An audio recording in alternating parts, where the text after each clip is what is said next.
Okay, thank you, Justin. So now we're going to be talking about our third proposed solution, which is completely eliminating the use of the drug today. So it's known that the current opioids used by medical professionals are the best treatment for chronic pain, but they do have an addictive property with them. So in order to eliminate that, we have to find a replacement.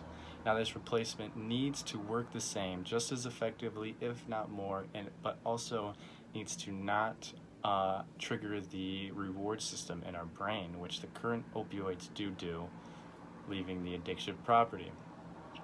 So, it's actually believed by many experts, and Nora Vilkow especially believes that if we can create a non-addictive pain reliever, chronic pain reliever, such as the opioids, but they also do not activate that reward system in our brain, then the numbers of addiction and opioid use will drop greatly, because it is known through experts that a lot of these cases begin with a patient receiving opioids as a prescription. So if we can get rid of these addictive drugs and replace them with something that isn't addictive, then these patients, we'll see lower number of patients becoming addicted to these drugs. But there is a problem that we do face with this, is that all of our time and effort spent today fighting the opioid crisis, such as funding money for updating the systems, as was stated earlier, or giving treatment programs to people who are already addicted today, that focus and attention also needs to be diverted to finding a new compound and finding a new drug that can effectively treat this pain. So, if we can effectively focus on both, then the process of this solution can speed up a lot. But research has been promising in the last few years, and they actually have found one compound that does relieve chronic pain and respiratory depressing effects, but while avoiding rewarding the brain. So they found that this compound actually does the same as the current opioid morphine does today, but without activating that reward system.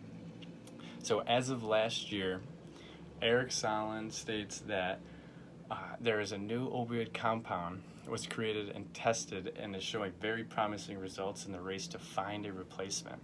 The new compound's name is AT-121. This compound was actually constructed very similar in the same design as the current opioid morphine that we use today. And this new compound actually attaches to the same opioid receptors, but it also attaches to an additional opioid receptor, which in turn is actually eliminating all of these unwanted side effects and is not allowing the drug to activate the reward system in the brain, hence eliminating the addictive property. So this AT-121 compound was actually tested on monkeys, and another very promising thing that they found was that the amount they had to give to the monkeys for this new compound was 100 times less the normal dose than they would use with morphine to reach the same level of chronic pain relief. So not only does this new compound actually eliminate addictive tendencies and eliminate a lot of these bad unwanted side effects, but it's more efficient than the opioids that we actually are using today. And so this solution sounds very good and actually sounds like it is going somewhere, which it is. There's a lot of progress being done, but it will take some time to effectively put this compound in place or to replace any of the opioids that we use today. So, as a time frame, once we, it takes a few years to find a compound, but once we found a compound like AT-121, it's actually going to take a few years to be approved to begin human tests.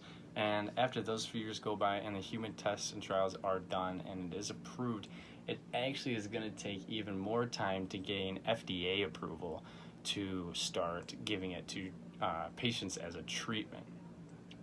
So, in order to actually get this in use, it will take some time, but it is a very promising solution that many experts actually really think can happen and will be an effective way to end this opioid addiction. And so AT121 does give us a lot of hope and a lot of promise for our future. But not only that, it actually shows us that this solution is very possible and real, because as of today, we know that we have the knowledge and technology to create a compound better than the current ones we use today.